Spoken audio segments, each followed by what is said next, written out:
Millionaire paid a poor girl to pretend to be his daughter for a day. Hours later, he was horrified by what happened. The reflection in the penthouse mirror showed a different man. Alexander Montgomery adjusted his Italian silk tie while observing the first lights of dawn over New York City. His eyes, once bright and determined, now seemed like dark pools of bitterness. The divorce had changed everything, especially his way of seeing the world. "Are you sure about this, sir?" asked Michael, his personal assistant, who stood by the dressing room door with an expression of evident concern. Alexander turned slowly, his Italian shoes creaking on the marble floor. "Do I have any other choice? Rachel wants to take everything I've worked for over the years. It's all because she says I cheated on her with her best friend. Lies. Pure lies to justify her greed." The Manhattan penthouse, valued at several $1,000,000, was only a small part of what was at stake. Rachel, his ex-wife, had hired the best lawyer in the city and was willing to drag him through the courts until she got half of his business empire. "But, sir, using a child for this—" Michael left the sentence hanging, unable to complete his thought. "It's all arranged," Alexander cut him off, pulling a manila envelope from his desk. "The social worker confirmed that there's a perfect girl for this. Her mother is sick. They desperately need money for the treatment. It's a win-win situation." Michael reluctantly took the envelope and extracted the photograph it contained. In it, a small girl of about 8 smiled shyly at the camera. Her large, expressive eyes conveyed an innocence that contrasted dramatically with the plan they were about to execute. "Her name is Lily," Alexander explained as he poured himself a glass of mineral water. "She lives in a tenement in the Bronx with her mother. The social worker says she's intelligent and learns quickly. She'll only need to pretend for a day, appear at some social events, create doubts about my past. Enough for Rachel and her lawyer to reconsider their demands." The plan seemed simple in theory. Present a supposed lost daughter, generate speculation about a possible legitimate heir, and use that uncertainty to pressure Rachel. But there was something in the girl's gaze in the photograph that made Michael feel a knot in his stomach. What if something goes wrong? Michael dared to ask. Alexander approached the window, observing the morning traffic that was beginning to intensify on the city streets. Nothing can go wrong. The mother will sign a confidentiality agreement. The girl will receive enough money for her mother's treatment, and I will regain control of the situation. It's one day, Michael, just one day. The cell phone ring interrupted the conversation. It was a message from the social worker. "Everything ready for this afternoon. The girl is prepared." Alexander smiled for the first time in weeks. His reflection in the window showed a man who had found a purpose, albeit one born of revenge and resentment. "Prepare the car, Michael. We're going to meet my daughter." As Michael left the room, Alexander remained in front of the window, contemplating the city that stretched before him like a kingdom he was not willing to share. The morning sun bathed the buildings in a golden light, but inside him, a shadow of doubt began to grow. Was he really prepared for what he was about to unleash? In his mind, he went over every detail of the plan. The story they had fabricated was perfect. An old relationship before his marriage to Rachel, a mother who had never told him about the pregnancy, a daughter who had just discovered her true identity. It was the kind of scandal that New York high society would love, the kind of story that would generate enough doubts to shake Rachel's claims. "The car is ready, sir," Michael announced from the door. Alexander nodded, picked up his briefcase and headed towards the elevator. In a few hours, he would meet the girl who, unknowingly, was about to change his life in ways he couldn't even imagine. The car glided through the narrow streets of the Bronx, a neighborhood that contrasted dramatically with the luxurious Manhattan that Alexander had left behind. Michael drove cautiously, avoiding street vendors and children playing on the sidewalk. The black Mercedes-Benz stood out completely from the surroundings, attracting curious glances from neighbors. "Fed's here, sir," announced Michael, stopping the car in front of a tenement with peeling but clean walls. Alexander observed the place through the tinted window. A concrete staircase led to several small apartments on the second floor. In the common courtyard, hanging laundry swayed in the morning breeze and some potted plants gave a touch of life to the space. "Apartment 2B, muttered Alexander, checking the address on his phone.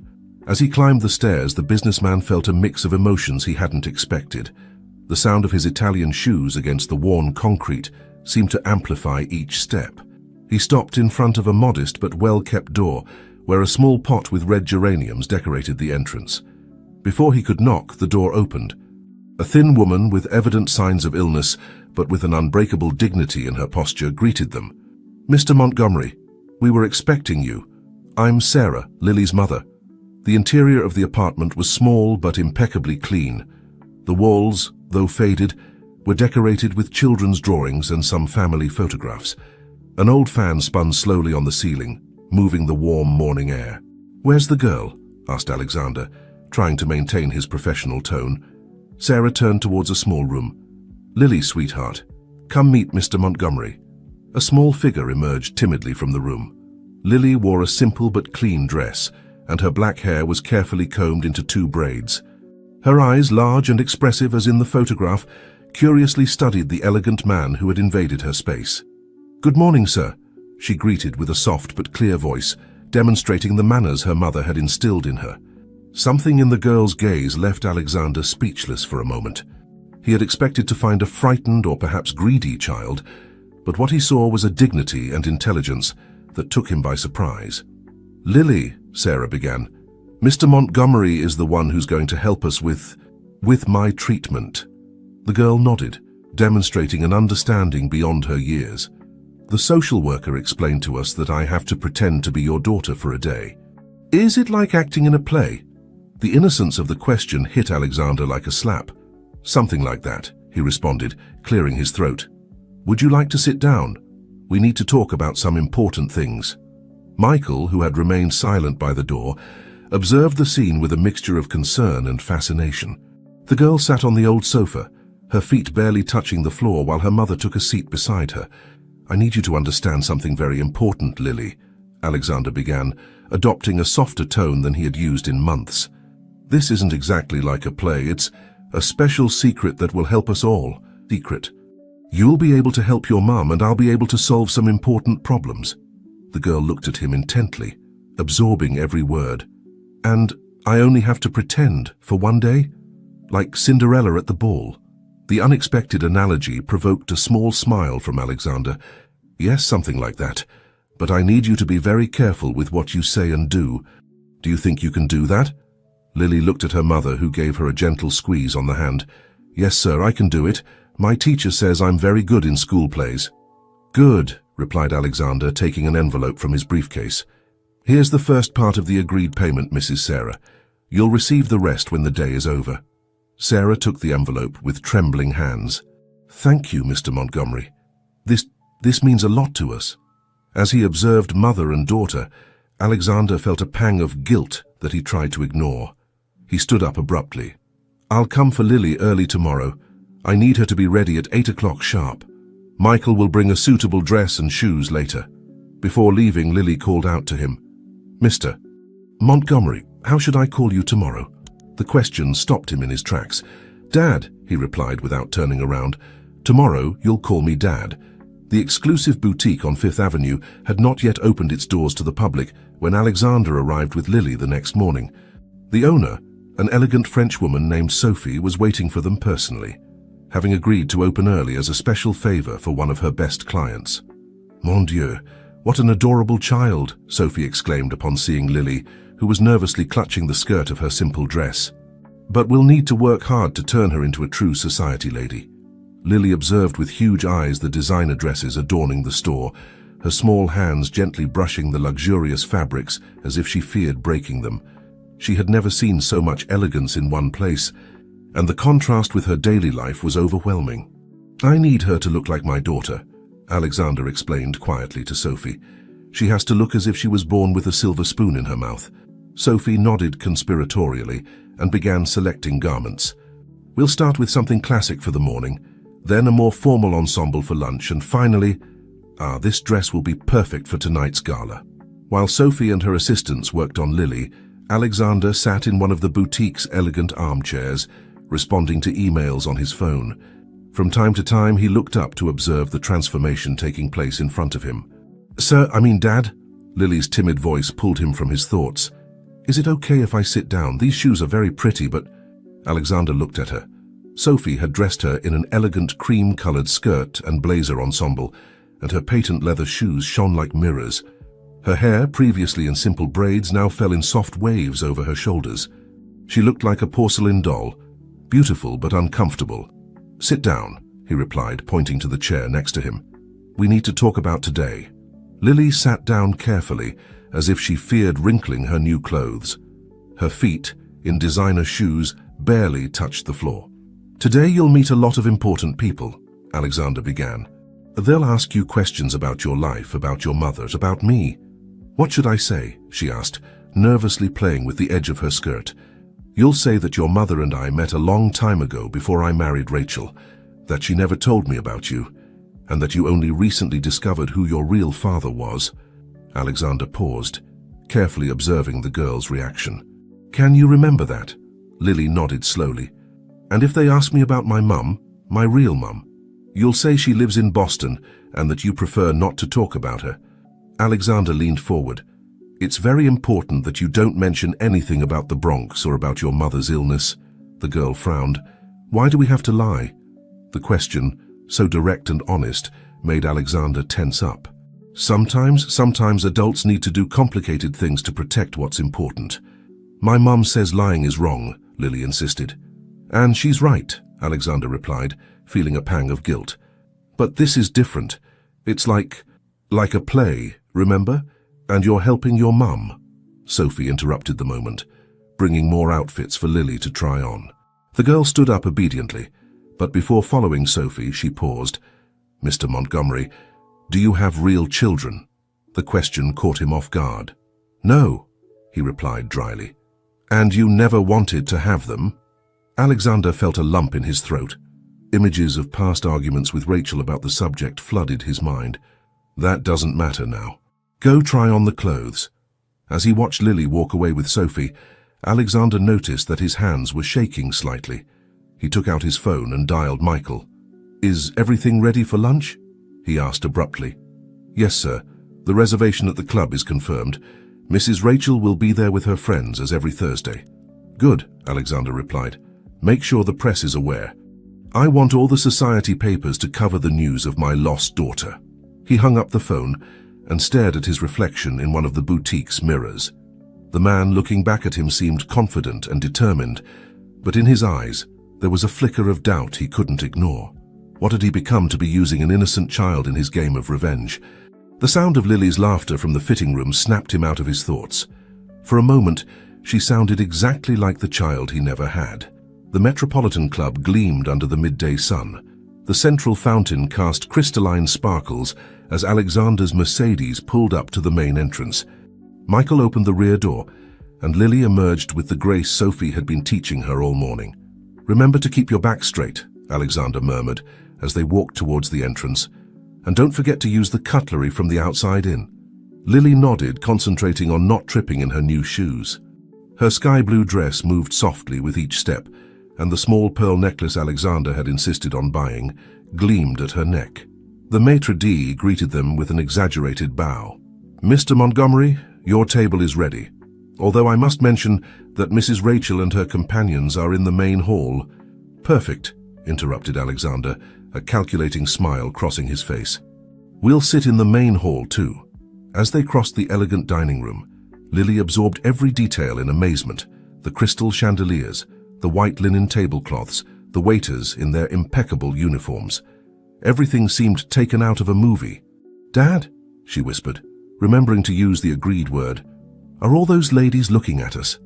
Indeed, conversations had noticeably diminished since their entrance, and dozens of eyes followed them with barely disguised curiosity. At a central table, Rachel, elegant as always in her Chanel dress, had stopped mid-sentence, her glass of white wine frozen halfway to her lips. "Ignore them," Alexander responded quietly, as he pulled out the chair for Lily to sit. "Remember what we practiced." A waiter appeared immediately to hand them the menus. Lily looked at the elaborate descriptions in French with confusion. "I recommend the lobster ravioli," Alexander suggested, noticing her bewilderment. "They're excellent here." "Alexander," an icy voice interrupted the moment.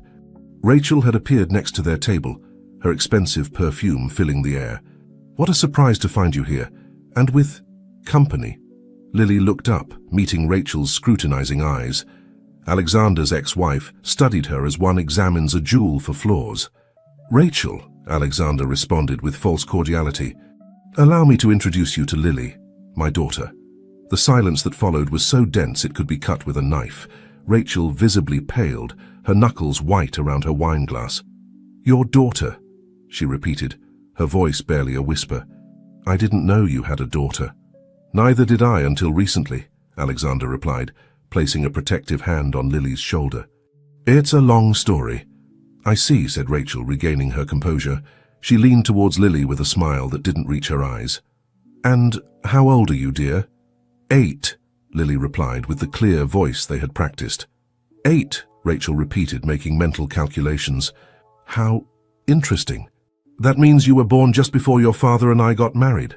Alexander maintained his neutral expression, though inside he felt a mixture of triumph and guilt. The plan was working perfectly. He could see the doubt and concern in Rachel's eyes. "And your mother?"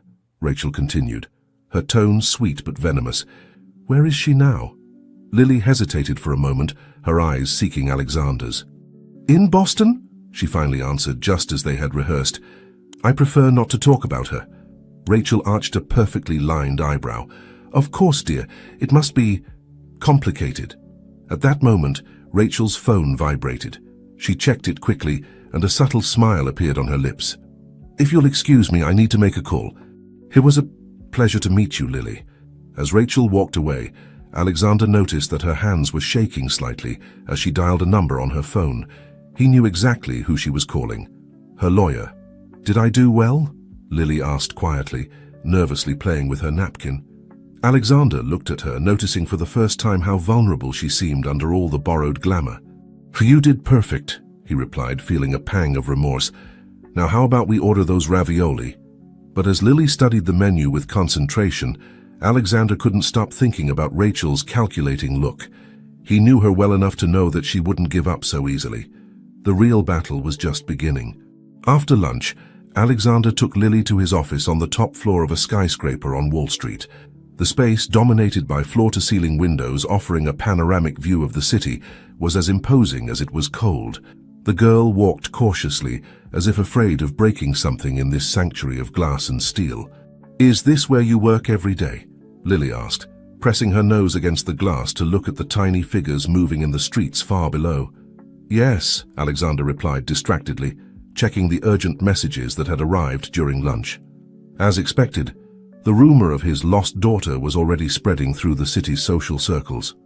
"And don't you ever feel lonely up here?" The question took him by surprise.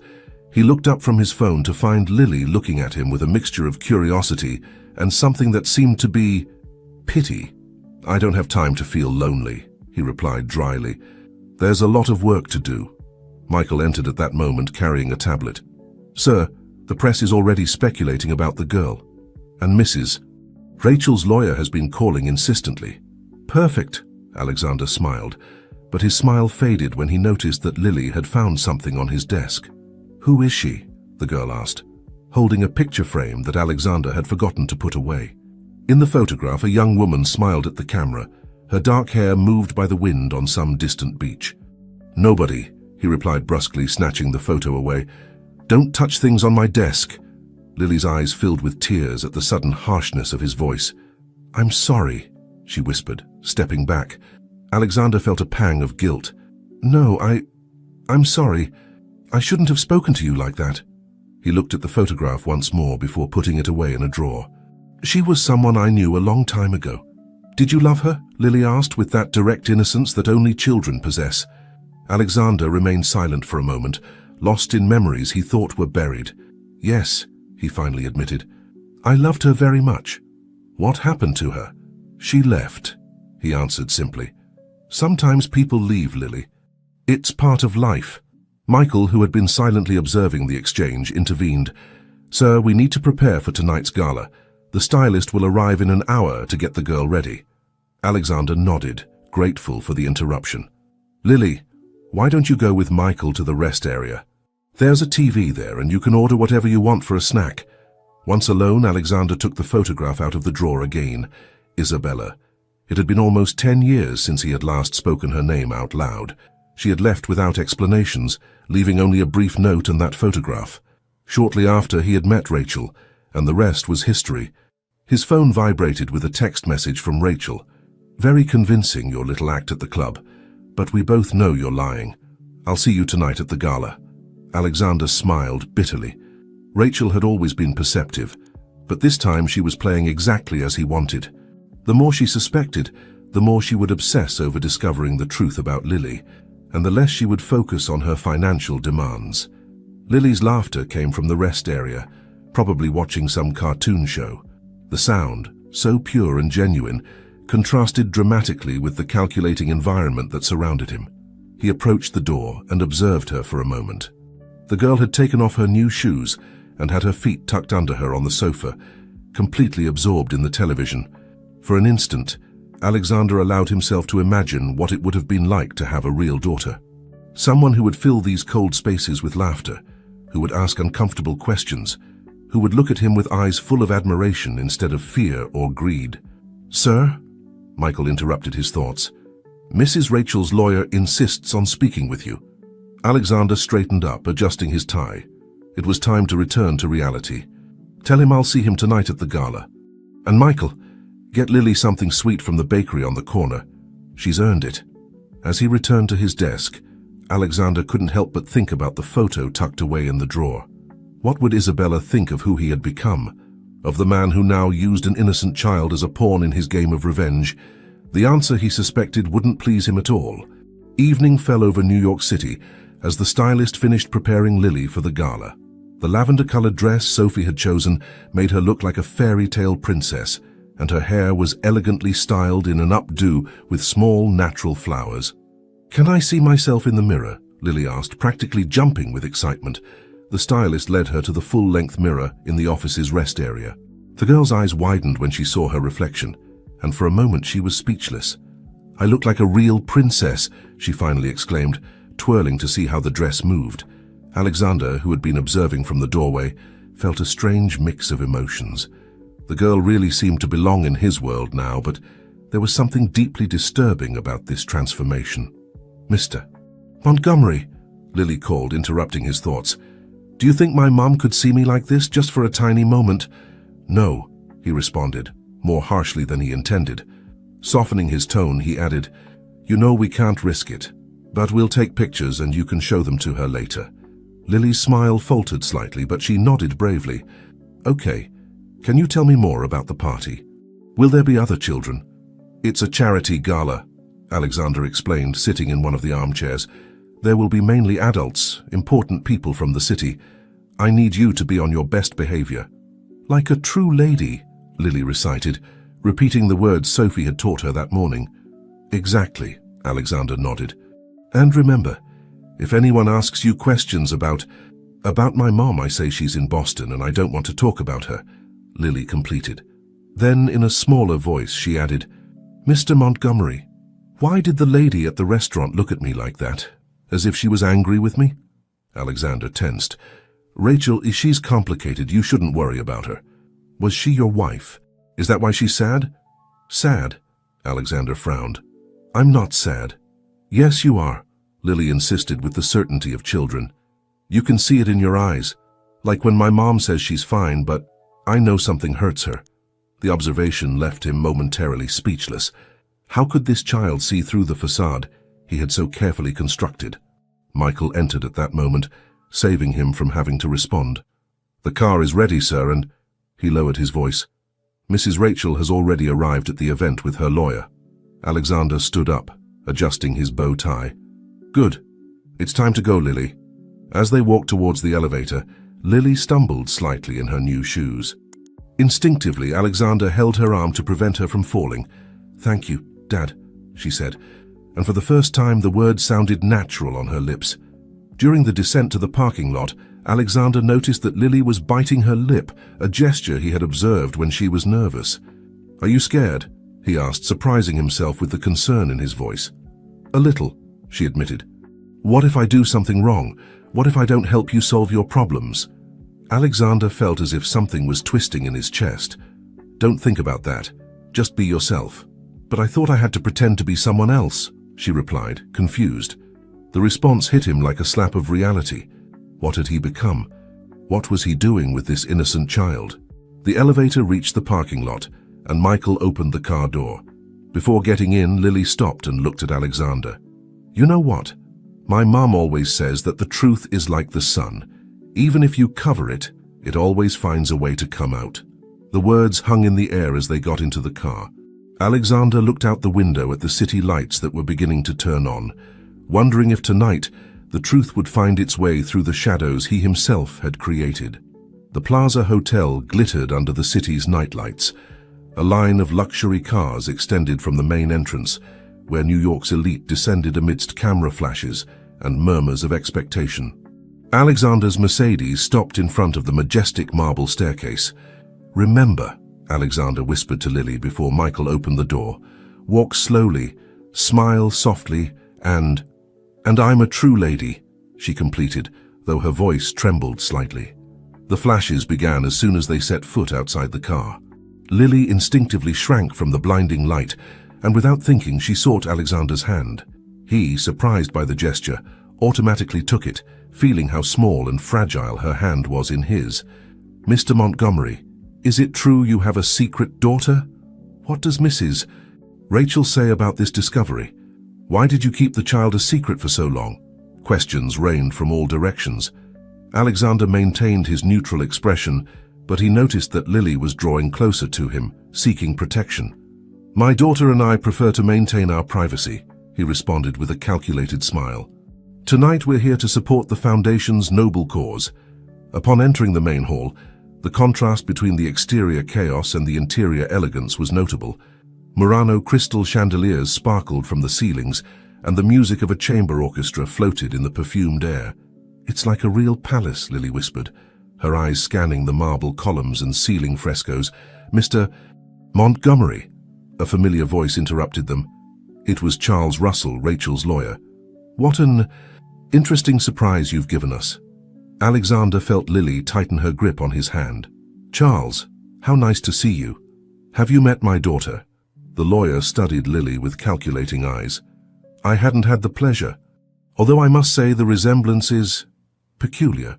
"Genes are mysterious, aren't they?" Alexander replied with a tense smile. "Indeed. By the way, I was wondering if we could discuss some details about the current legal situation, considering this new development." "Not tonight," Alexander cut him off. "I'm here to spend time with my daughter." Charles smiled maliciously. "Of course. Although I wonder why you never mentioned her existence during the divorce proceedings. That could be considered concealment of relevant information."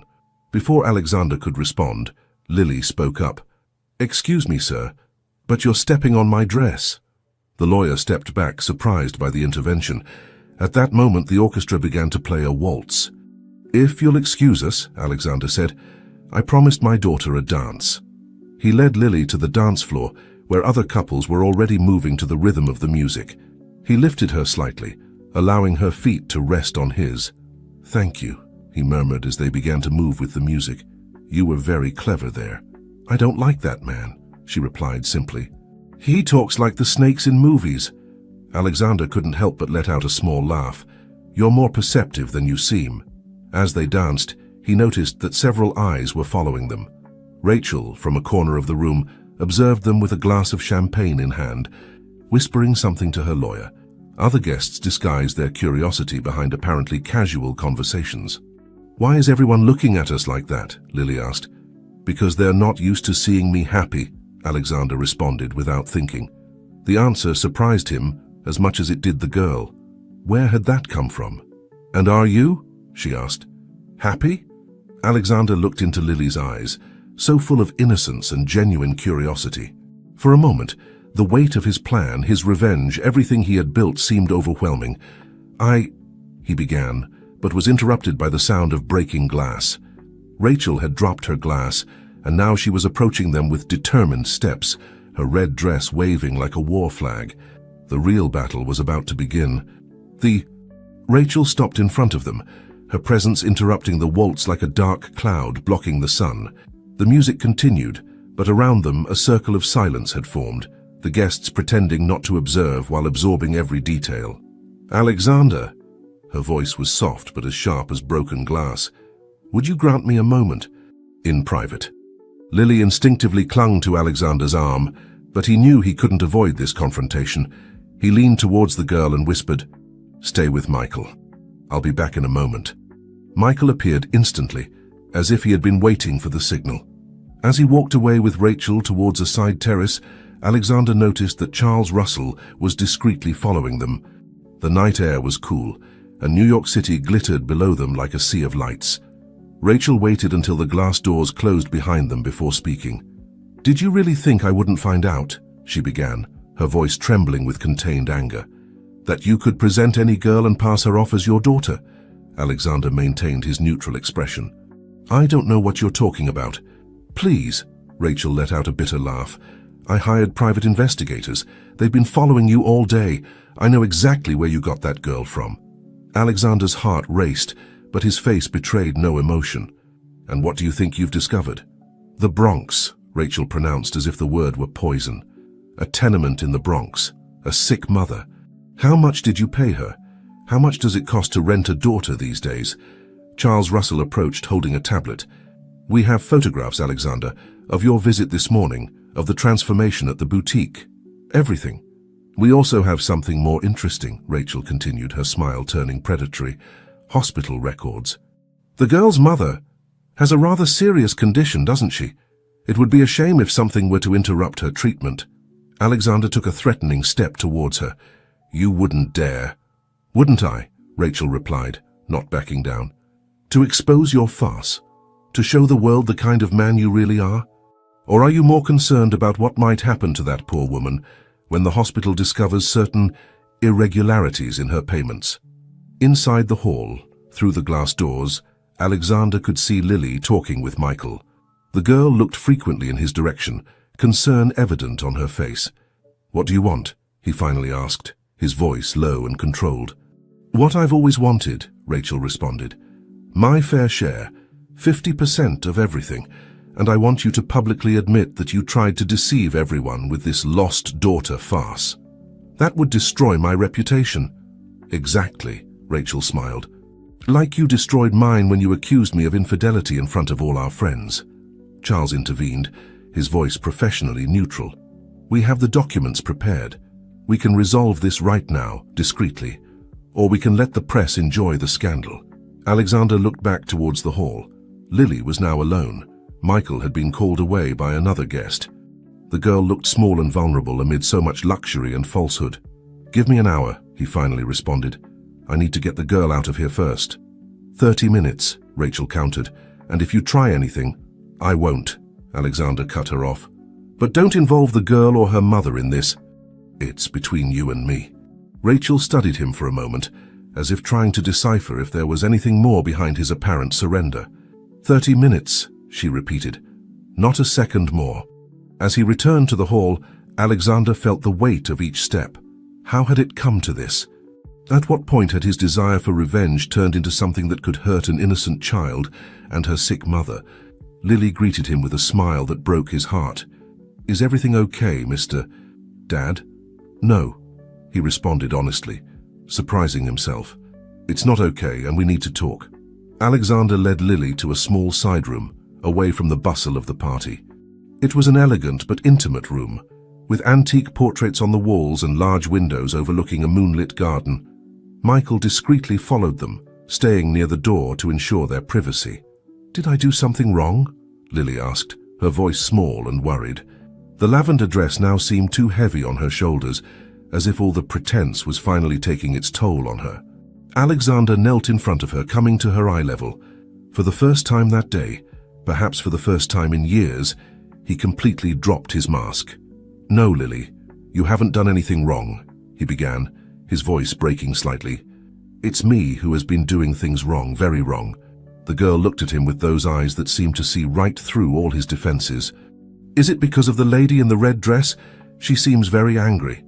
"Rachel, she knows the truth. She knows you're not really my daughter," Alexander admitted, feeling each word like a weight on his conscience. "And she's threatening to do things that could hurt your mum." Lily's eyes filled with tears. "My mum? But she's sick. She needs her medicine. I know. Alexander took the girl's small hands in his. And it's my fault. I got you into this. I got you both into this terrible game because of my own selfishness. What's going to happen now? Lily asked, a tear sliding down her cheek. Alexander took a silk handkerchief from his pocket and gently wiped away the tear. Rachel wants me to sign some papers, to give her half of everything I have, and she wants me to say publicly that I lied about you. And that will help my mum? The question, so simple yet so profound, hit Alexander like a punch in the stomach. Here was this child, concerned only for her mother's well-being while he had been obsessed with his revenge and his pride. Yes, he answered after a moment. If I do what Rachel asks, she won't interfere with your mother's treatment. Lily nodded slowly, processing the information. Then, to Alexander's surprise, she moved closer and hugged him. I'm sorry, she whispered. I know you didn't want to lose your money. Alexander was paralyzed for a moment, overwhelmed by the purity of that gesture. This child, whom he had tried to use as a piece in his chess game, was offering him comfort. The money doesn't matter, he finally replied, returning the hug. I've realized that there are much more important things. They separated, and Alexander noticed that Michael was discreetly approaching. Sir, Mrs. Rachel is asking for you. The time— I know, Alexander interrupted. He turned to Lily. I need you to stay here with Michael while I sort this out. Is that okay? The girl nodded bravely, though her eyes were still wet. Can I take off my shoes? My feet hurt. Alexander couldn't help but smile. Of course you can. And Michael will bring you some hot chocolate, right, Michael? Of course, sir, the assistant replied, showing an unusual warmth. Before leaving the room, Alexander paused and looked at Lily one more time. The girl had taken off her shoes and was sitting on an elegant sofa, her bare feet swinging without reaching the floor. At that moment, he had a clarity that had been eluding him all day. Lily, he called softly. Thank you. For what? She asked, confused. For teaching me something I had forgotten a long time ago, that the truth, as your mother says, always finds its way. With those words, Alexander left the room, his mind already working on a new plan. But this time, it wouldn't be a plan born of revenge and pride, but of something very different. Rachel and Charles were waiting on the same terrace, the night air now colder than before. New York City glittered beneath them, indifferent to the drama unfolding in the heights of the Plaza Hotel. 23 minutes, Rachel announced, consulting her diamond watch. I was starting to think you'd run away. Alexander walked to the terrace railing, his figure silhouetted against the night sky. For the first time in a long time, he felt strangely at peace. You know, Rachel, for months I've been consumed by hatred, he began, his voice calm but firm. I convinced myself that you deserved to suffer as I suffered when I discovered your lies. Rachel tensed. I didn't come here to listen to your— But today, Alexander continued, ignoring her interruption, an 8-year-old girl taught me more about dignity and love than all our years together. He turned to face them. Charles had taken out the documents and was holding them like a shield. Are you going to sign or not? The lawyer asked, impatient. Yes, Alexander replied, surprising them both. I'm going to sign, but on my terms. Rachel let out a sarcastic laugh. You're not in a position to set terms. On the contrary, Alexander replied, taking out his phone. I have some very interesting recordings here of you threatening a sick mother and her daughter. What do you think the media would say about that? Rachel's face paled. You wouldn't dare. Wouldn't I? A few hours ago, no. But now I have something more important than my pride or my revenge. Charles intervened, his professional voice hiding his nervousness. What do you propose? Alexander approached the table where the documents were. First, you'll guarantee in writing that Sarah's medical treatment will continue without interruptions, with all expenses covered. Second, you'll establish an educational trust for Lily. Have you gone mad? Rachel exclaimed. You want me to help the child you used to deceive me? No, Alexander replied calmly. I want to help the child who helped me see the truth about myself, and you'll do it because deep down, Rachel, I know you're not the monster I pretended you were, just as I'm not the villain you think I am. A heavy silence fell over the terrace. Rachel studied Alexander as if seeing him for the first time. Why? She finally asked. Why this sudden change? Alexander thought of Lily, sitting in the room with her bare feet, more concerned about her mother than all the money and power surrounding her. Because today, I remembered something I had forgotten a long time ago, he replied. I remembered how it feels to have a purpose beyond oneself. He approached the desk and took the documents. We'll modify these terms now. And when we're done, I'm going to do something else. What? Charles asked, taking out his pen. I'm going to tell the truth, the whole truth, not because you're forcing me, but because it's the right thing to do. Rachel stared at him for a long moment. Something in her expression softened slightly. You were always a better person than I wanted to admit, she finally said. Until you stopped being one. And you were never as bad as I convinced myself you were, Alexander replied. Maybe it's time we both remember that. As Charles began to modify the documents, Alexander looked towards the hall through the glass doors. He could see Lily in the distance. Now Rachel and Charles were waiting on the same terrace, the night air now colder than before. New York City glittered beneath them, indifferent to the drama unfolding in the heights of the Plaza Hotel. 23 minutes, Rachel announced, consulting her diamond watch. I was beginning to think you'd run away. Alexander walked to the terrace railing, his figure silhouetted against the night sky. For the first time in a long time, he felt strangely at peace. You know, Rachel, for months I've been consumed by hatred, he began, his voice calm but firm. I convinced myself that you deserved to suffer as I suffered when I discovered your lies. Rachel tensed. I didn't come here to listen to your... But today, Alexander continued, ignoring her interruption, an 8-year-old girl taught me more about dignity and love than all our years together. He turned to face them. Charles had taken out the documents and was holding them like a shield. Are you going to sign or not? The lawyer asked, impatient. Yes, Alexander replied, surprising both of them. I'm going to sign, but on my terms.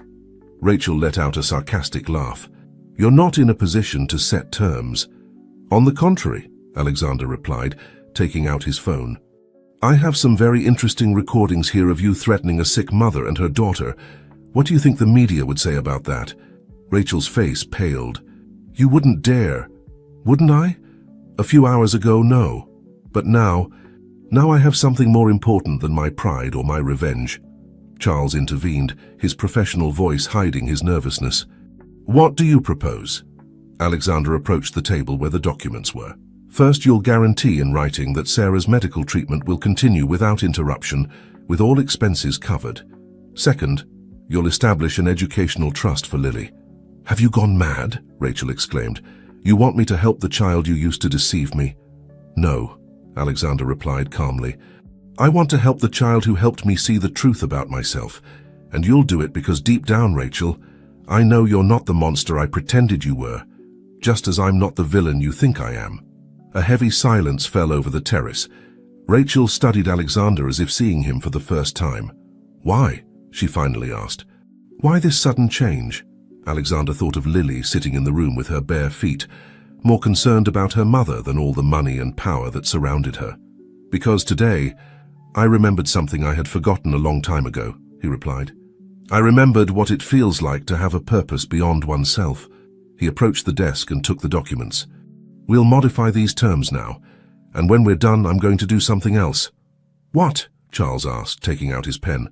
I'm going to tell the truth, the whole truth, not because you're forcing me, but because it's the right thing to do. Rachel stared at him for a long moment. Something in her expression softened slightly. You were always a better person than I wanted to admit, she finally said, until you stopped being one.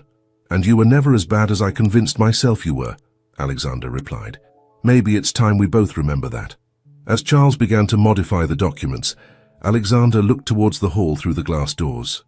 He could see Lily in the distance, now laughing with a cup of hot chocolate in her hands. The image reminded him of another girl, many years ago, one who could have been his daughter if life had taken a different path. It was time to face that truth too. While Charles was drafting the modifications to the documents, Alexander returned to the main hall. The party continued its course, the orchestra played softly, and conversations flowed like the champagne circulating on silver trays. But to him, everything now seemed distant and unreal. He headed towards his makeshift office in the plaza, where he kept something he needed to retrieve. As he opened the drawer of his desk, the photograph that Lily had found earlier was waiting for him. Isabella smiled from the glossy paper, frozen in time. After all these years, he murmured to himself, you still appear in the most unexpected moments. Who is she? Rachel's voice startled him. She was standing in the doorway, her red dress reflecting the dim light of the lamp.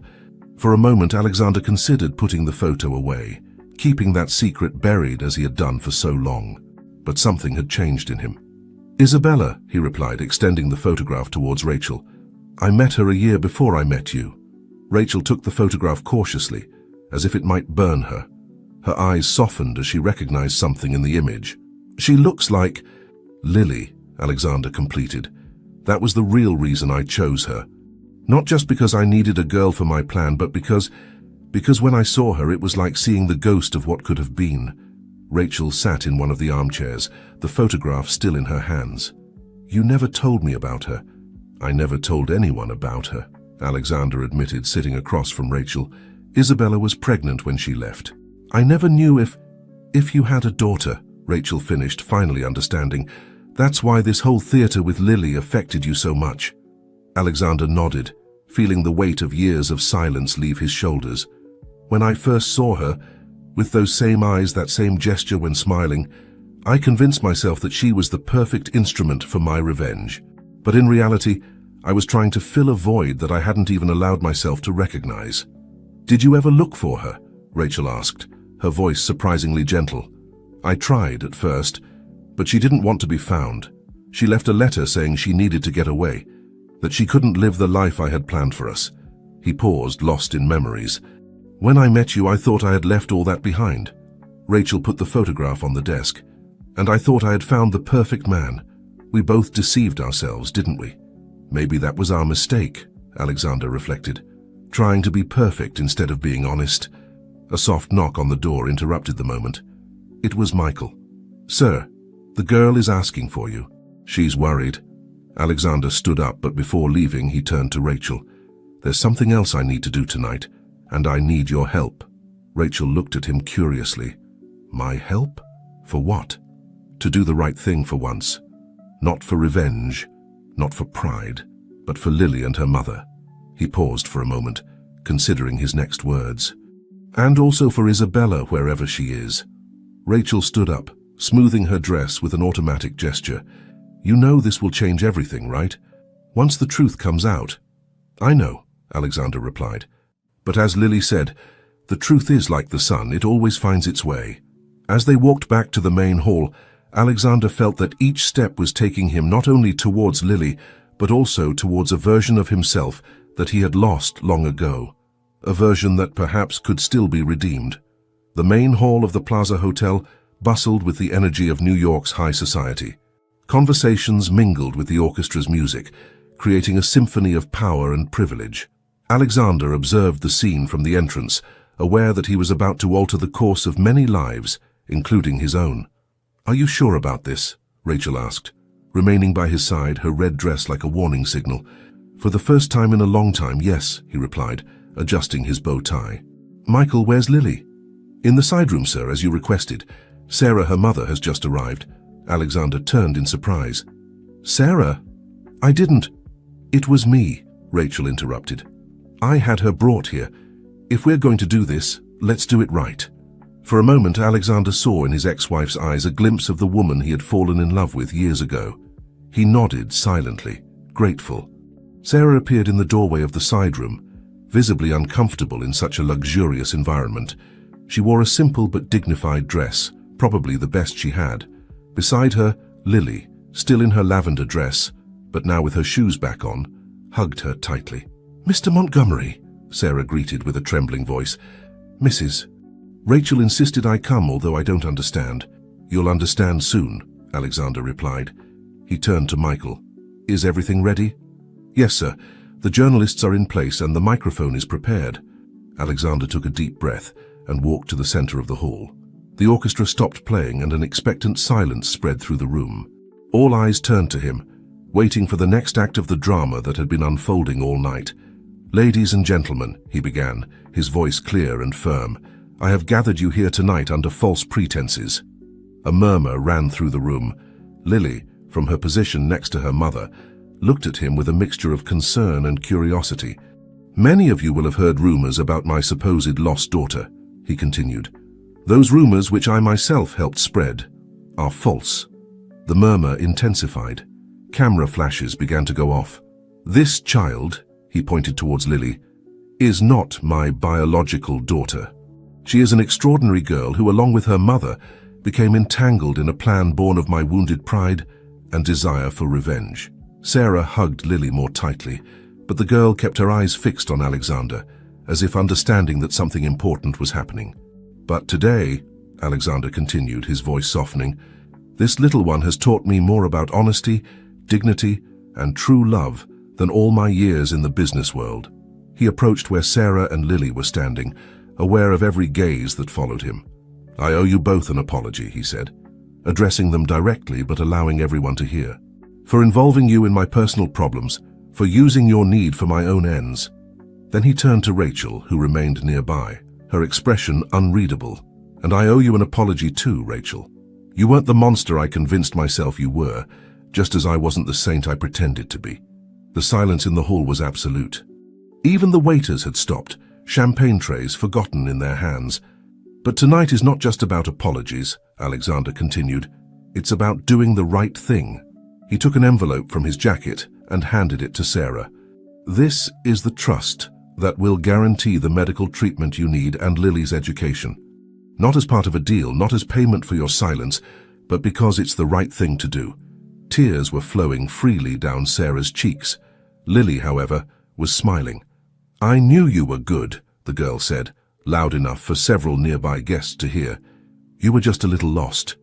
The silence that followed Alexander's confession was broken by the sound of solitary applause.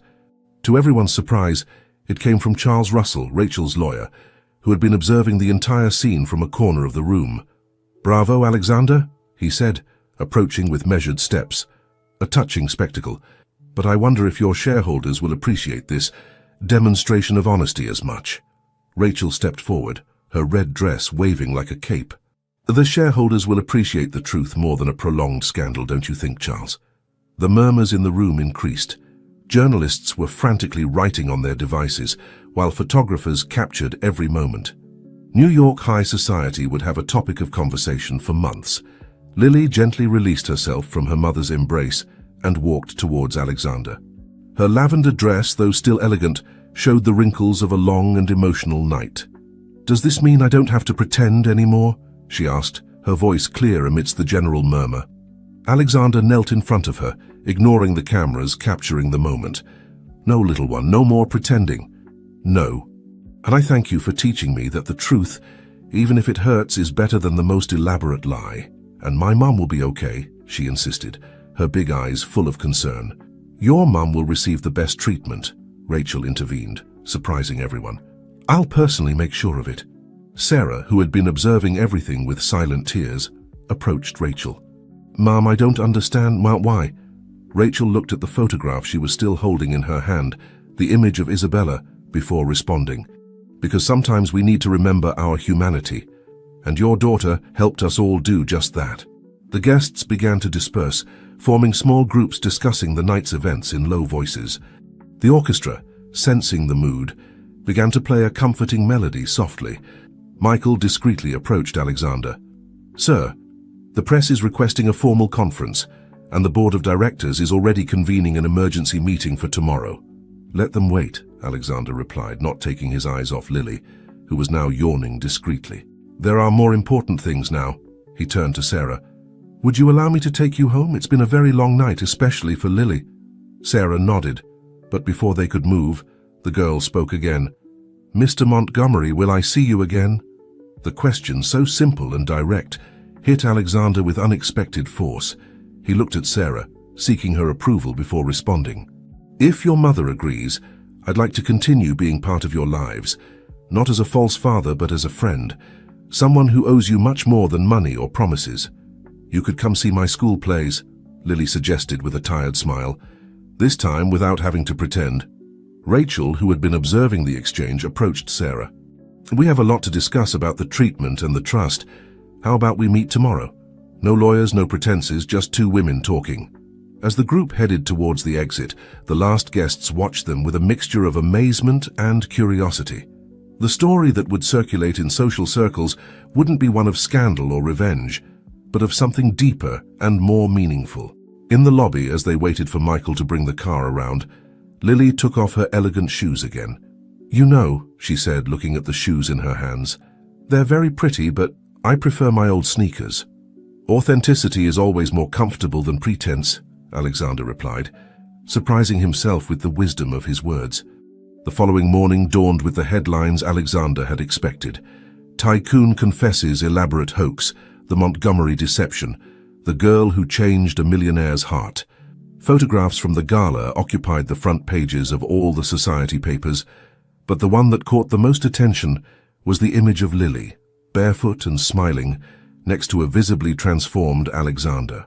In his Wall Street office, Alexander watched the city wake up while waiting for the start of the board meeting. Michael entered with a cup of coffee and the day's newspapers. "Mrs. Sarah called," Michael informed. "Lily arrived at school safely this morning. She says her classmates are impressed because she was in the papers." Alexander smiled, remembering how naturally the girl had handled the whole situation. "How is Sarah?"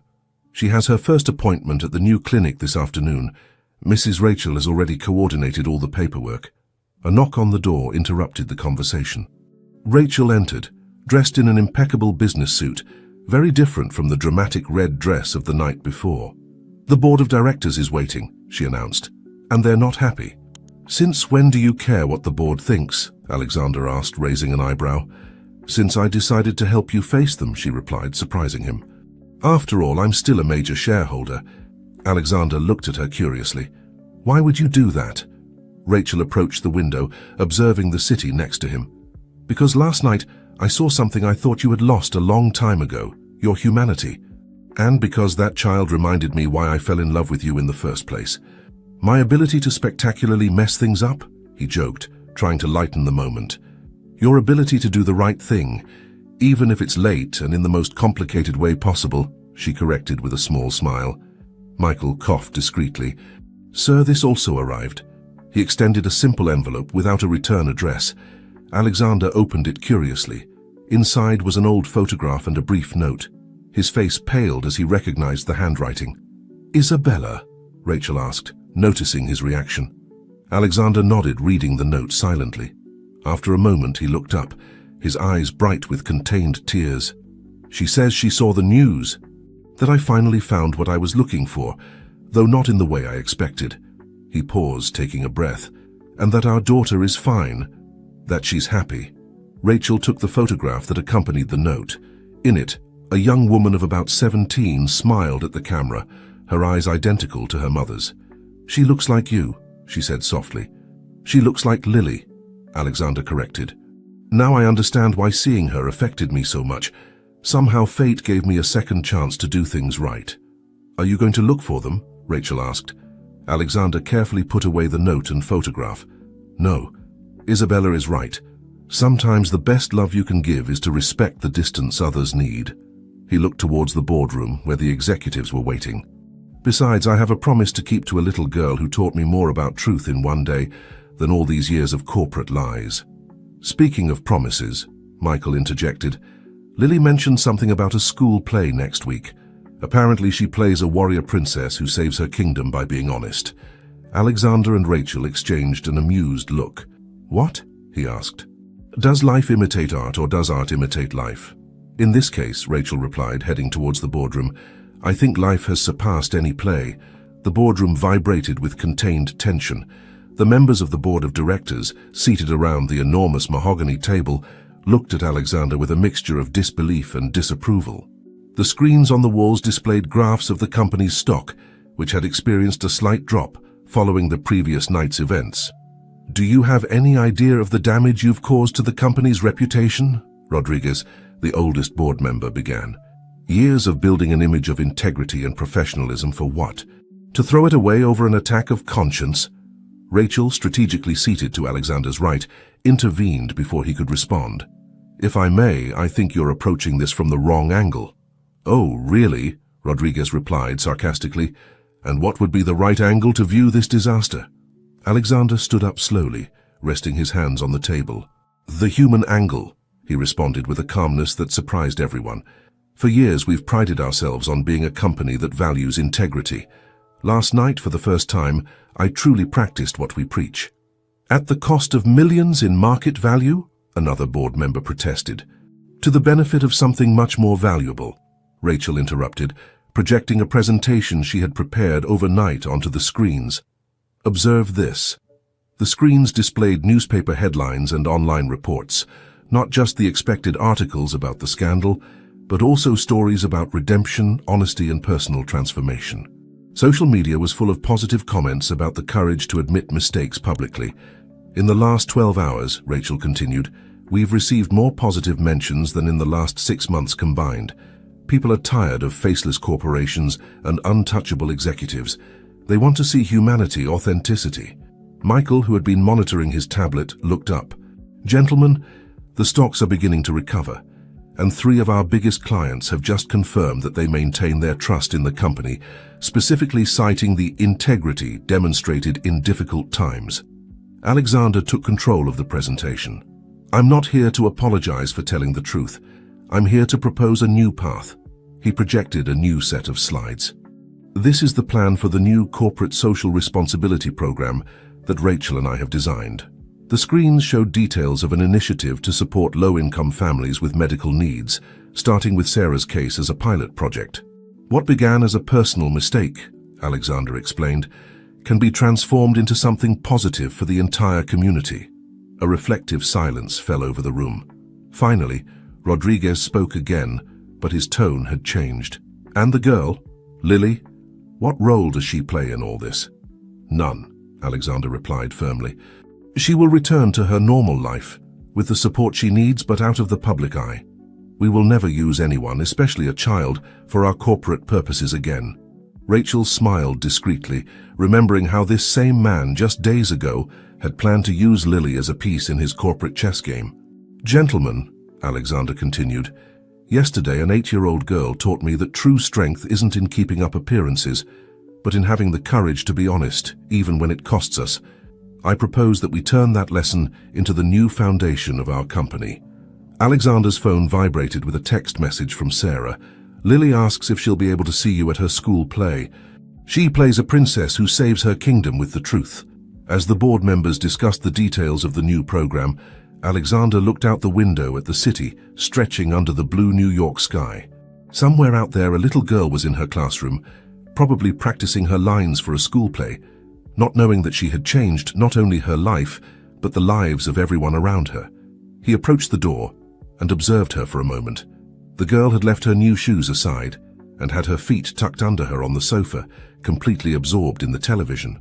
For an instant, Alexander allowed himself to imagine what it would have been like to have a real daughter. Someone who would fill these cold spaces with laughter, who would ask uncomfortable questions, who would look at him with eyes full of admiration instead of fear or greed.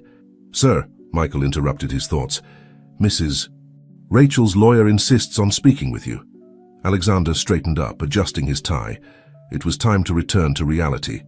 Tell him I'll see him tonight at the gala.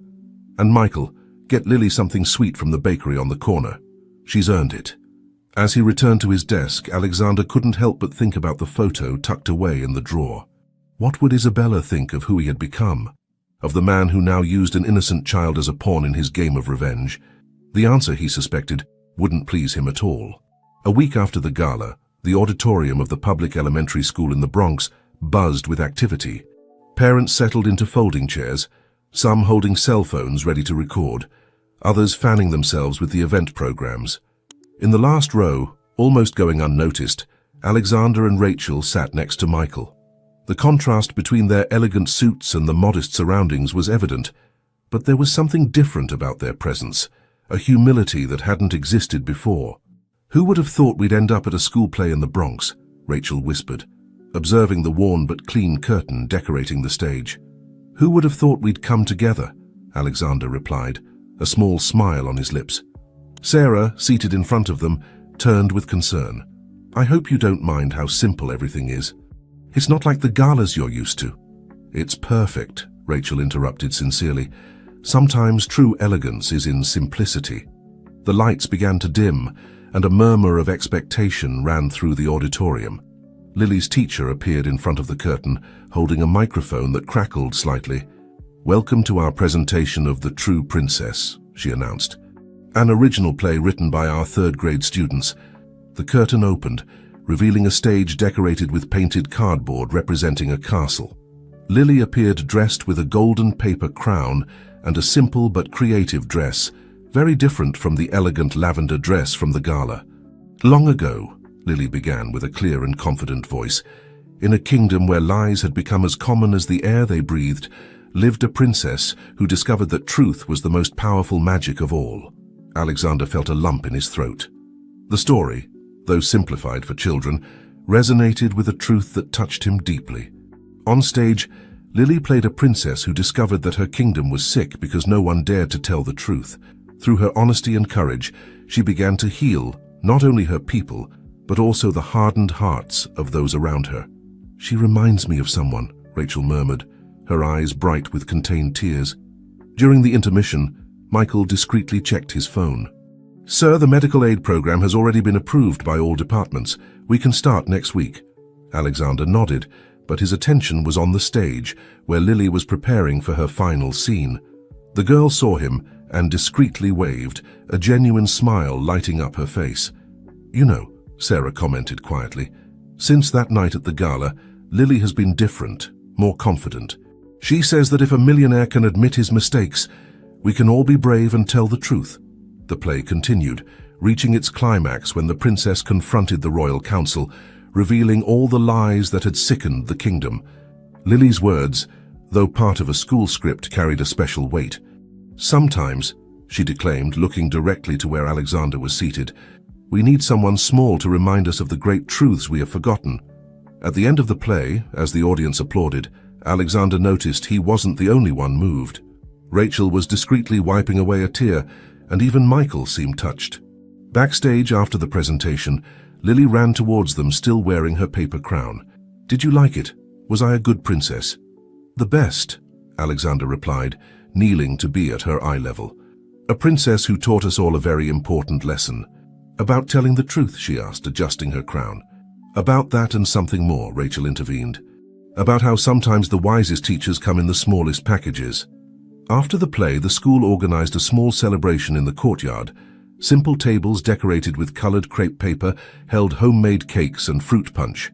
Children ran among the adults, still in their costumes, while parents proudly shared the photos they had taken. Alexander observed the scene with a new perspective. This world, so different from his of corporate meetings and charity galas, had an authenticity that deeply moved him. "Would you like some punch, Mr. Montgomery?" Sarah offered, approaching with a plastic cup. "I made it myself this morning." "Please call me Alexander," he replied, accepting the cup. "And thank you." "It's been years since I've had homemade punch." Rachel joined them, holding a plate with sweet bread. "Sarah, the play was wonderful. Did Lily help write the story?" "Yes," Sarah replied with pride. After that night, she came home with many ideas. The teacher says she's never seen her so inspired." Lily appeared running, now without her crown, but with contagious energy. "Look, the teacher gave us diplomas." She proudly showed a paper decorated with golden stars. "It's a very important recognition," Alexander said seriously, examining the diploma.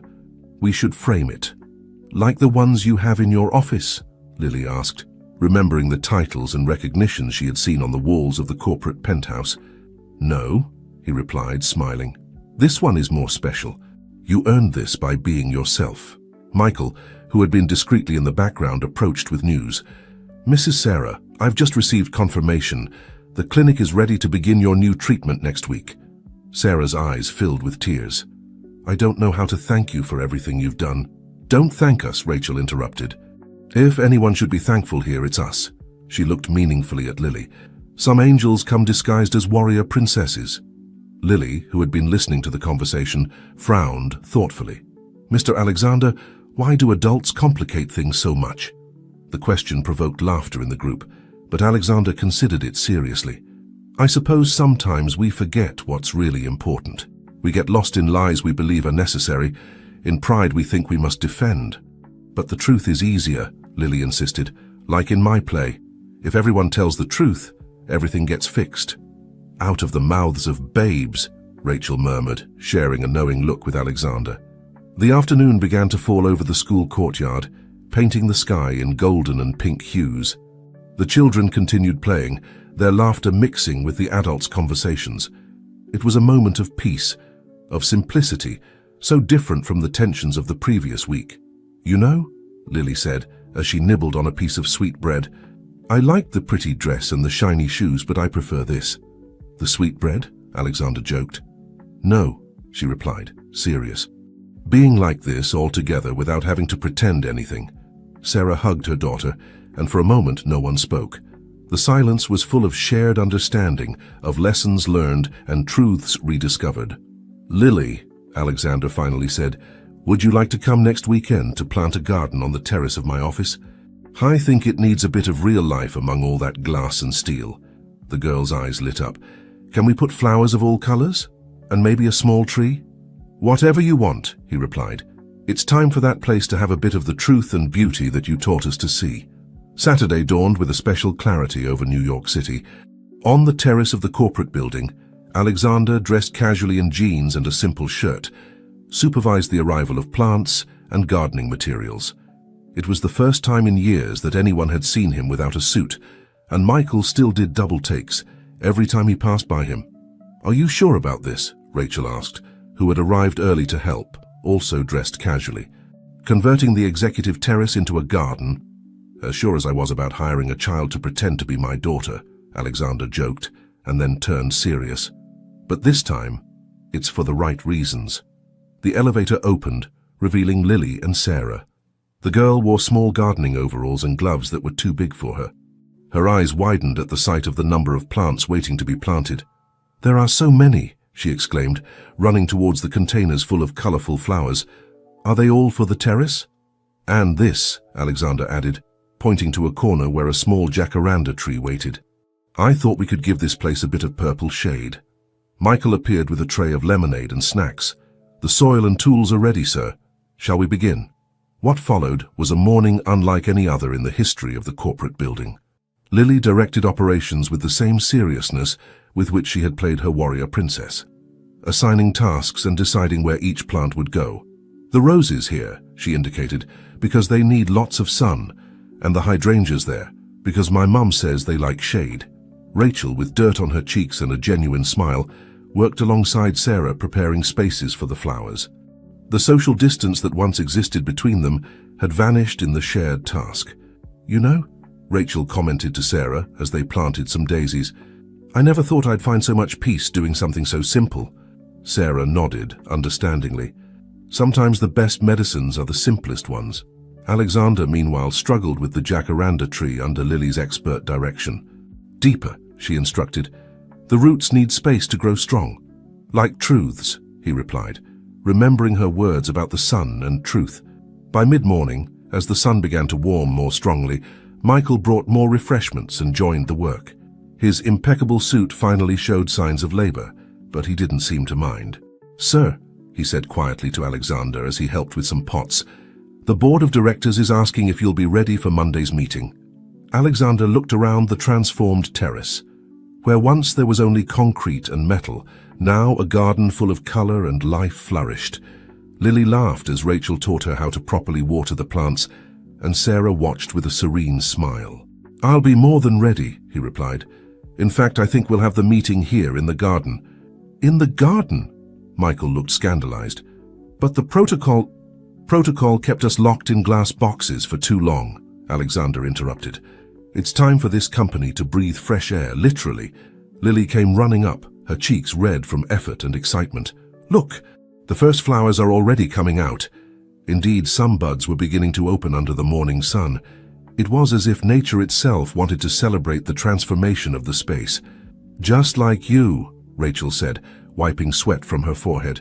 "These flowers are bringing life and color to a place that desperately needed it." "And truth," Lily added with the simple wisdom of children. "Flowers can't pretend to be what they're not. They can only be beautiful by being themselves." Alexander exchanged a meaningful look with Rachel. When was the last time either of them had allowed themselves to simply be who they were, without pretenses or masks? On Monday morning, the board members arrived at the top floor of the corporate building and stopped short. Instead of the usual boardroom with its mahogany table and leather chairs, they found a note directing them to the terrace. What they found there left them speechless. The once sterile space had been transformed into a lush garden. Elegant but informal outdoor chairs were arranged in a circle under the shade of the young jacaranda, and a side table offered freshly brewed coffee and traditional sweet bread. "Good morning," Alexander greeted, who was already waiting for them along with Rachel. "I thought we could benefit from a change of perspective. Is this appropriate?" Rodriguez asked, looking distrustfully at a butterfly that had landed on one of the nearby flowers. "What's more appropriate," Rachel replied, "than making important decisions surrounded by life and beauty?" As the executives took their seats, still bewildered, Michael began distributing folders with the new reports. But these were different too. Alongside the usual numbers and graphs, there were photographs of the new medical aid program and testimonials from the first families benefited. "As you can see," Alexander began, "our numbers have not only recovered after my public confession, but they've improved. Transparency and social responsibility are not just pretty words for the annual report, they are viable business strategies. And more importantly," Rachel added, "they are the right thing to do." A gentle breeze moved the flowers, bringing their fragrance to the meeting. It was impossible to maintain the usual corporate rigidity in such an environment. "This garden," Alexander continued, "was designed by an 8-year-old girl who taught me more about integrity and authenticity than all my years in the business world. Each plant here represents a simple but profound truth." He stood up and walked to the jacaranda. "This tree, for example. Lily insisted it needed deep roots to grow strong. Isn't that exactly what our company needs? Deep roots of honesty and purpose?" The board members began to visibly relax. Some were even smiling as the butterfly fluttered among the flowers. "Last month's sales show a 15% increase," Michael reported, projecting graphs on a mobile screen. "Positive mentions on social media have increased by 200%. And 3 new international investors have expressed interest in partnering with us, specifically citing our new transparency policy." "And all this started with a child?" one of the younger directors asked, genuinely intrigued. "All this started with a lie," Alexander corrected. "But it transformed into something beautiful, thanks to a child's truth." Rachel approached one of the newly bloomed roses. "Sometimes we need someone outside our world to show us what we've been doing wrong, and sometimes that someone is 8 years old and has a heart wiser than all of us put together." The meeting continued, but it was different from any they had had before. Decisions were made not just based on numbers, but on real impact. Plans were discussed not just in terms of profits, but of social benefit. At the end of the session, as the directors were leaving, more than one stopped to admire the flowers or to breathe deeply the perfumed garden air. "Alexander," Rodriguez called before leaving, "tell that girl she's done an extraordinary job here. Not just with the flowers." "I'll tell her," Alexander replied, smiling, "though I think she already knows." When everyone had gone, Rachel approached Alexander, who was contemplating the city from the now flourishing terrace. "You know what's most ironic?" she asked. "I tried to use Lily to save your fortune, and in the end she saved something much more valuable." "What?"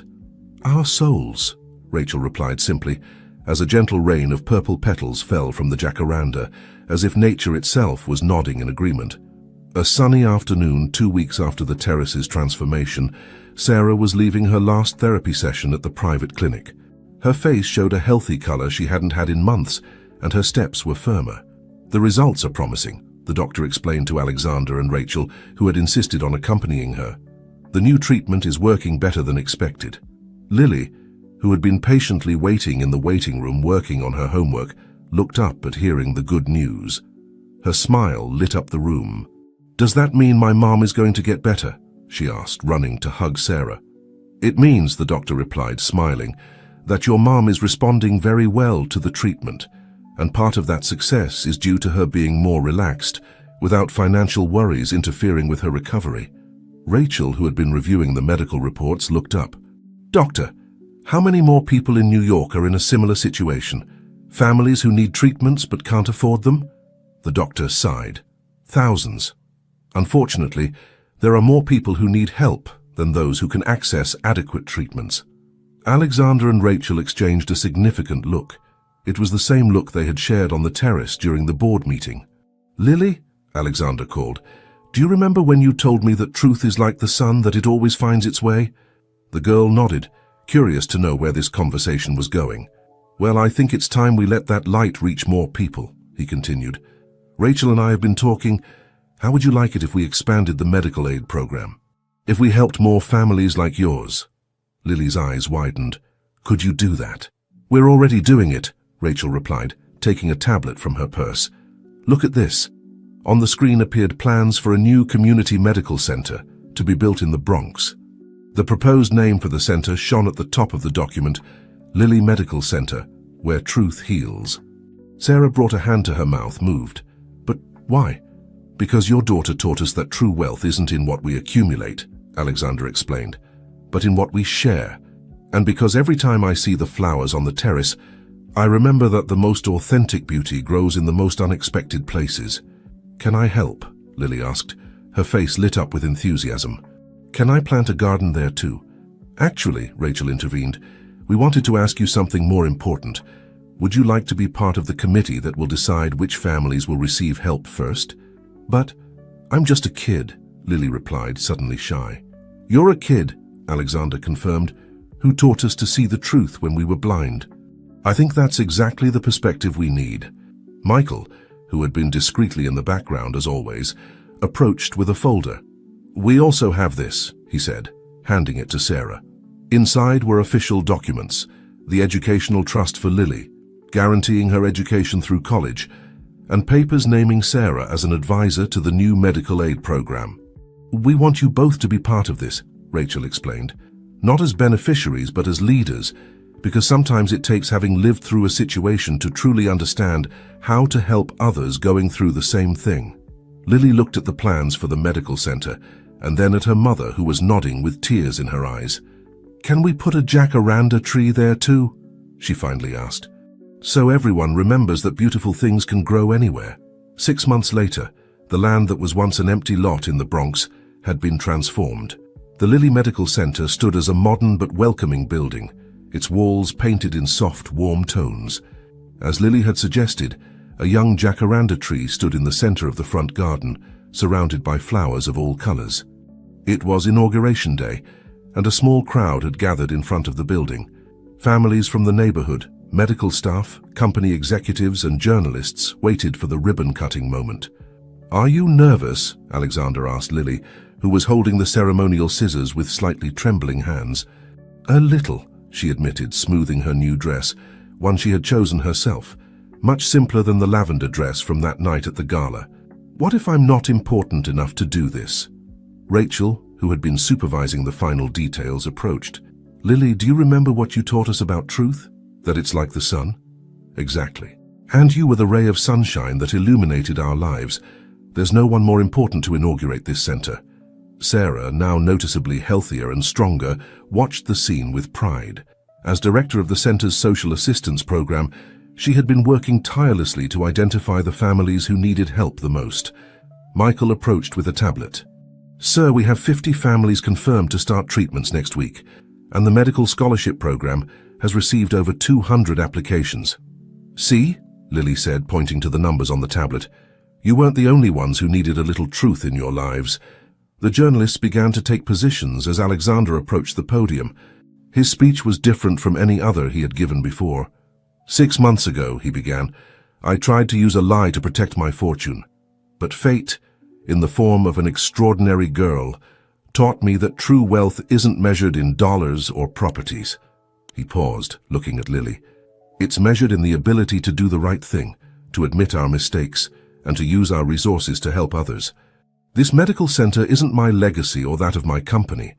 It's the legacy of a little truth warrior who showed us the way with her pure heart." Rachel took the microphone. "As part of our ongoing commitment, we announced today that the program will expand to other communities. Every center we open will carry the same spirit of truth and service that Lily taught us." When the time came for the ribbon cutting, Lily stepped forward. But before cutting, she stopped and looked at the crowd. "Do you know why I planted a jacaranda here?" she asked, her voice clear in the microphone. "Because when its flowers fall, it looks like it's raining purple. And sometimes we need it to rain beauty in places where people have forgotten to look up." With those words, she cut the ribbon. Applause erupted, and a gentle breeze made some purple petals fall from the jacaranda, as if nature itself wanted to celebrate the moment. Inside the center, the walls were decorated with bright murals painted by local artists. One in particular caught the eye, a small girl planting a seed under a radiant sun, with the phrase, "Truth like a seed, only needs a little love to flourish." As guests toured the facilities of the new medical center, a woman stopped in front of the mural of the girl planting the seed. Her eyes, identical to Lily's, moistened slightly. She carried a professional camera and a press badge, but something in her posture suggested she was there for more than just a news story. Alexander, who was passing by supervising the final details, stopped short when he saw her. Although years had passed, he recognized her instantly. "Isabella," he whispered, his voice barely audible over the bustle of the inauguration.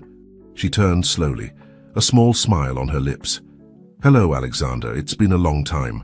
Rachel, who had been showing the facilities to some donors, noticed the scene and discreetly approached Lily, who was playing nearby. "I think we need to check the rooftop garden," Rachel suggested, gently guiding the girl towards the stairs. "Will you help me see if the plants are well watered?" In the lobby, Alexander and Isabella looked at each other in silence, years of unspoken words floating between them. "I saw the news," Isabella finally said, "about the girl who helped you find the truth, about how you transformed a lie into something beautiful. Is that why you're here?" he asked, his voice controlled but trembling. "I'm here because our daughter asked me to," Isabella replied. "She also saw the news, and she told me it was time for all truths to come to light." Alexander leaned against the wall, overwhelmed by the revelation. "Is she—" "She's fine. Happy. She's 17 and wants to be a doctor." Isabella paused, looking again at the mural. "When I saw Lily in the news with those eyes so similar to mine, I understood why you chose her." "It wasn't conscious," Alexander admitted. "At least, not at first. But I think a part of me always knew that you were seeking redemption," Isabella completed. "I know, I sought it for years too, that's why I left. I was afraid that the world you had built, so full of appearances and expectations, would destroy us both." On the rooftop, Lily and Rachel watered the plants while observing the city. "Who's the lady talking to Mr. Alexander?" the girl asked. Rachel smiled softly. "Someone who, like you, taught him an important lesson about truth. Only it took him many years to understand it." Back in the lobby, Isabella took something out of her bag, a photograph. In it, a smiling young woman in a white coat posed in front of a medical school. "Her name is Laura," Isabella said, "and she wants to meet you when she's ready. But first, she wanted you to see what she's become, someone who also believes in helping others." Alexander took the photograph with trembling hands. "She has your smile," he murmured. "And your determination," Isabella added. "When she found out about the medical center, she said maybe it wasn't a coincidence that you chose a girl who looked so much like me. That perhaps the universe has mysterious ways of closing circles." At that moment, Lily came running down the stairs, followed by Rachel. She stopped upon seeing the scene, intuiting with that childlike wisdom that something important was happening. Isabella looked at her tenderly. "So you're the famous Lily, the girl who taught the adults to tell the truth." "I just reminded them of something they already knew," Lily replied with simplicity. "Like when you water a flower that's drying up. The water was always there. You just had to bring it to the plant." The sunset painted the New York City sky with golden hues when the last guests began to leave the Lily Medical Center. In the garden, under the jacaranda, a small group remained gathered. Alexander, Isabella, Rachel, Sarah, Lily, and Michael. "It's funny," Lily reflected, playing with some fallen purple petals. "We all came here for different reasons, but now it seems like we were always meant to find each other." Isabella smiled, recognizing in the girl the same intuition that characterized her own daughter. "You know, my daughter Laura said something similar when she saw your story in the news. She said that some truths need time to bloom."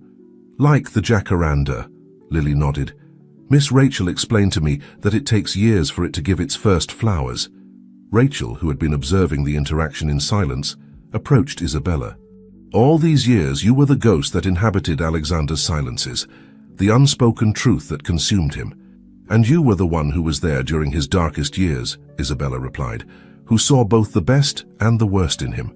Sarah, who had been listening attentively, hugged her daughter. Sometimes angels come in unexpected forms. My Lily not only saved my life with her bravery, but she also saved souls she didn't even know needed saving. Michael approached discreetly with a tray of coffee and hot chocolate for everyone. As he served the drinks, he shared something unusual for him, a personal reflection.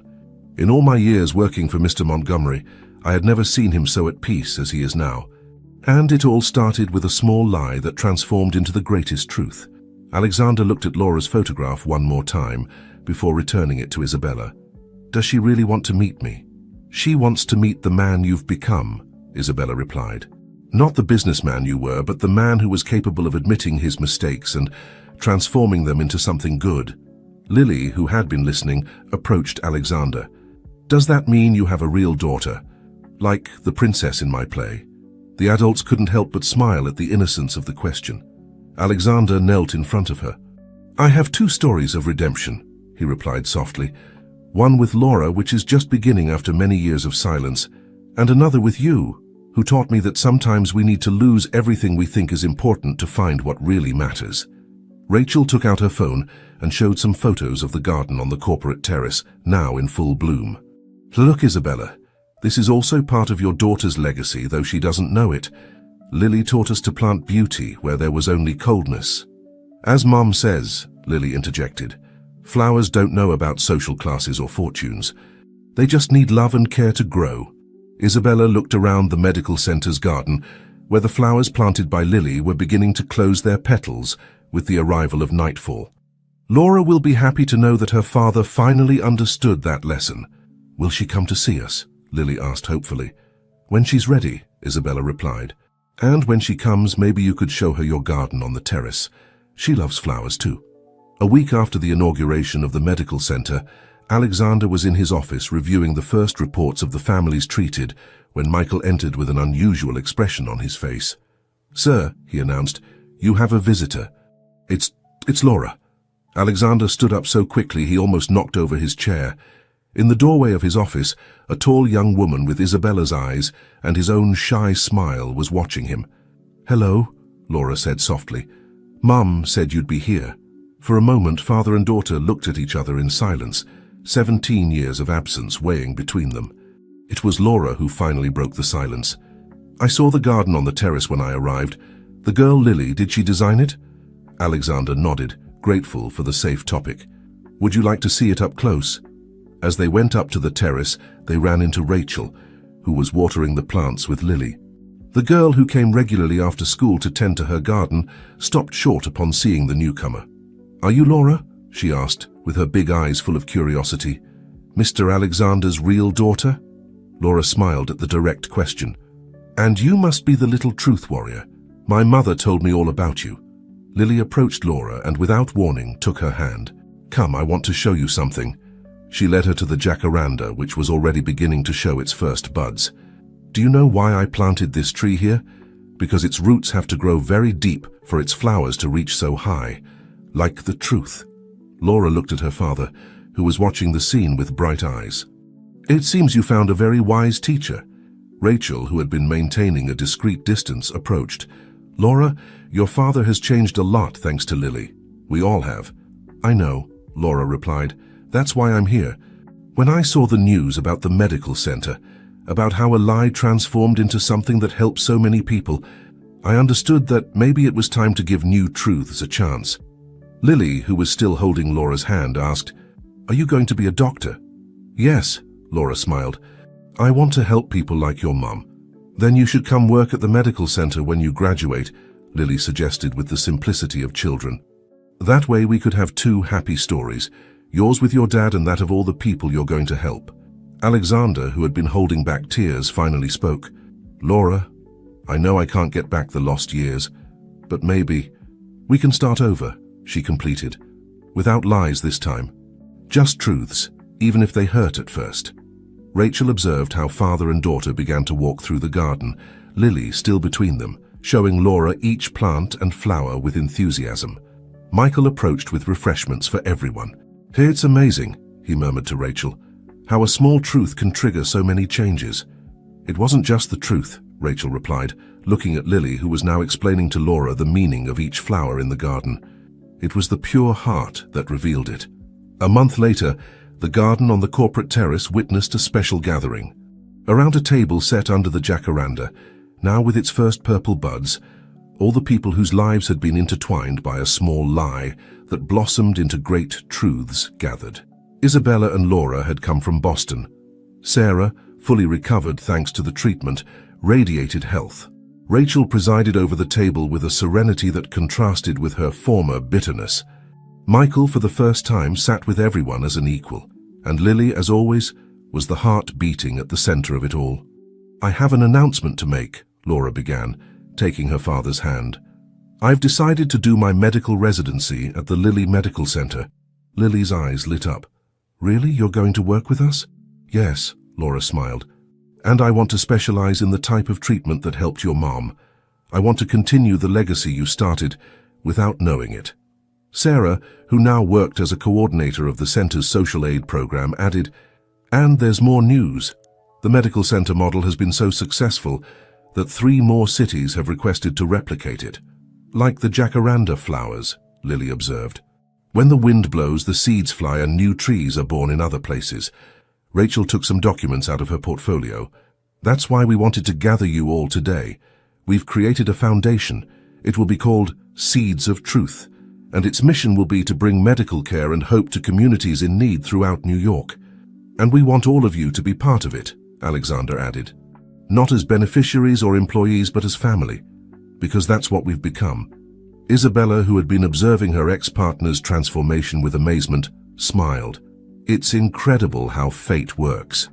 Years ago I left because I feared this world of power and appearances would destroy us.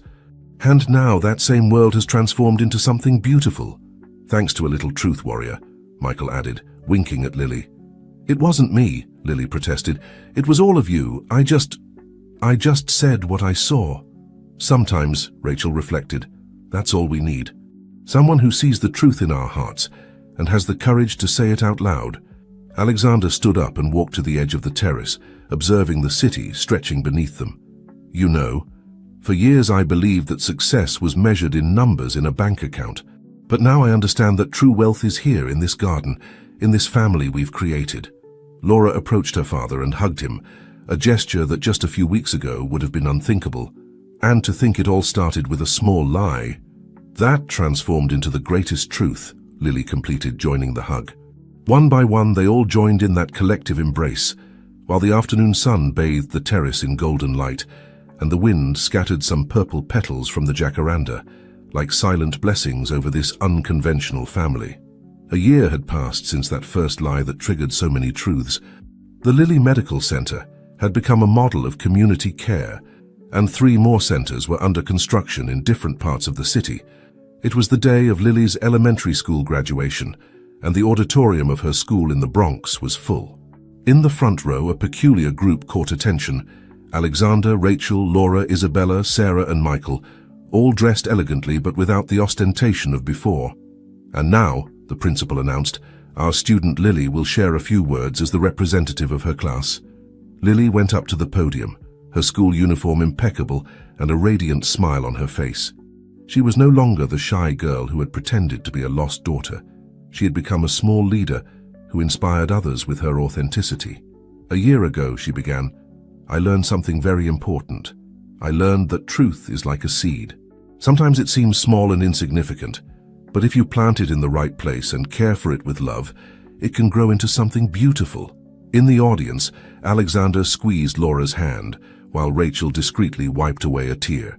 "In my school," Lily continued, "they teach us math, English, and science, but the most important lesson I learned was outside the classroom.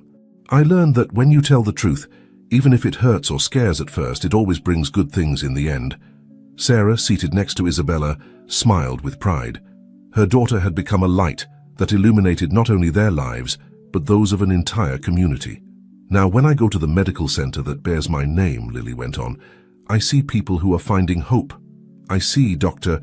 Laura helping others as they once helped my mom. I see Mr. Alexander and Mrs. Rachel using their power to do good, and I understand that sometimes we need to lose our way to find the right path." Michael, who had documented every step of this transformation, smiled to see how that small lie had become a movement for positive change.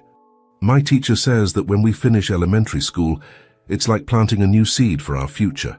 I already know what kind of seed I want to plant. I want to keep telling the truth, keep helping others, and keep reminding everyone that love and honesty are the strongest roots we can have. The audience burst into applause, but Lily wasn't finished. And I want to thank my family.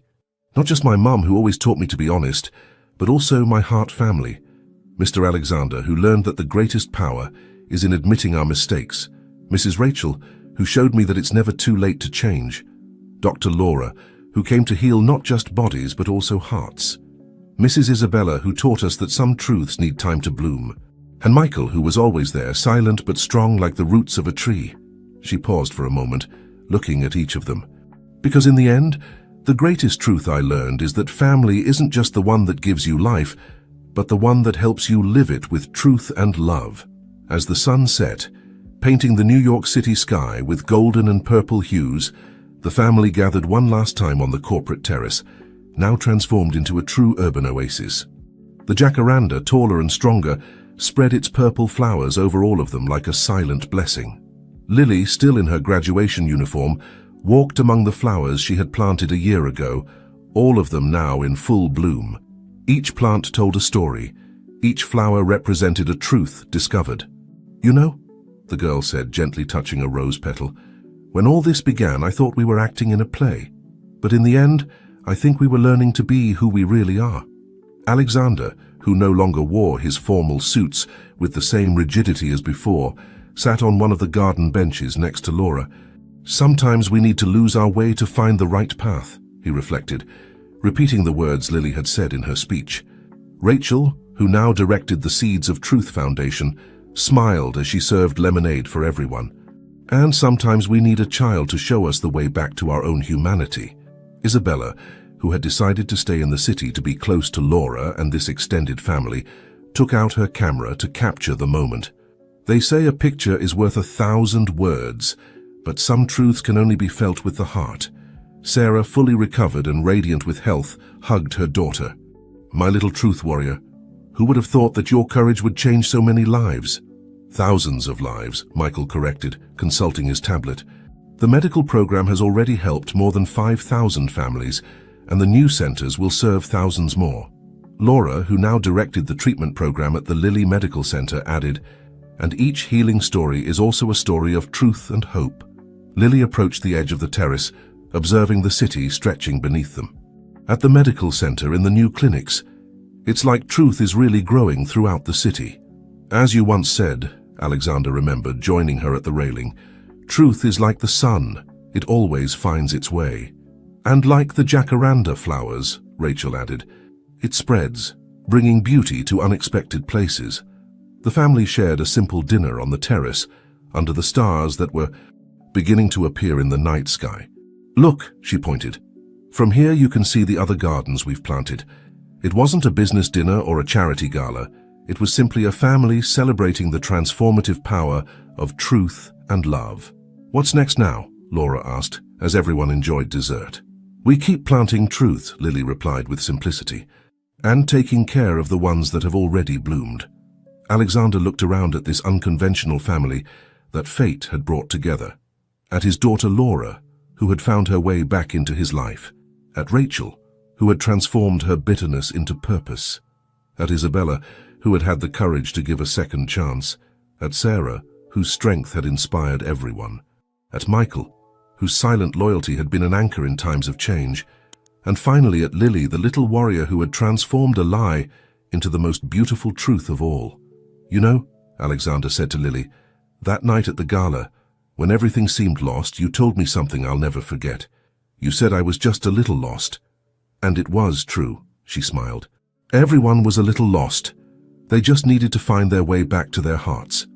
As night fell over the city, a soft breeze moved the garden flowers, scattering petals and promises of more truths to bloom. Because some stories don't really end. They just keep growing like a well-tended garden, reminding us that the smallest truth can transform the world, one heart at a time.